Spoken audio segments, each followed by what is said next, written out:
આગામી દિવસોમાં બોર્ડની પરીક્ષા શરૂ થઈ રહી હોય જેને લઈ સુરત પોલીસ કમિશનર દ્વારા જાહેરનામું બહાર પાડી શહેરમાં રાત્રે 10 વાગ્યા બાદ ડીજે વગાડવા પર પ્રતિબંધ મૂક્યો છે। આગામી 26 ફેબ્રુઆરીથી બોર્ડની પરીક્ષાઓ શરૂ થઈ રહી છે ત્યારે બોર્ડ પરીક્ષાને લઈ રાત્રે 10 વાગ્યા બાદ ડીજે વગાડવા પર પ્રતિબંધ મુકાયો છે।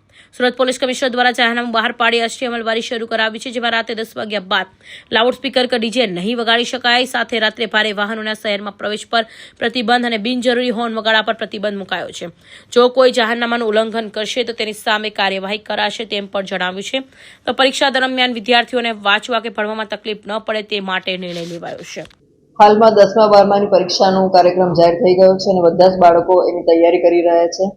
સાથે સાથે લગ્નની સિઝન હોવાથી પાર્ટી પ્લોટમાં ખૂબ મોડા સુધી ડીજે વાગવાની ફરિયાદો મળી રહી છે, જે અંતર્ગત જાહેરનામું બહાર પાડવામાં આવ્યું છે અને હવે જે કોઈ પાર્ટી પ્લોટમાં 10 વાગ્યા બાદ ડીજે મોટા અવાજમાં વગાડવામાં આવશે, ડીજેનો ઉપયોગ કરવામાં આવશે તો ત્યાં કાયદેસરની કાર્યવાહી કરી અને ડીજે જપ્ત કરવામાં આવશે।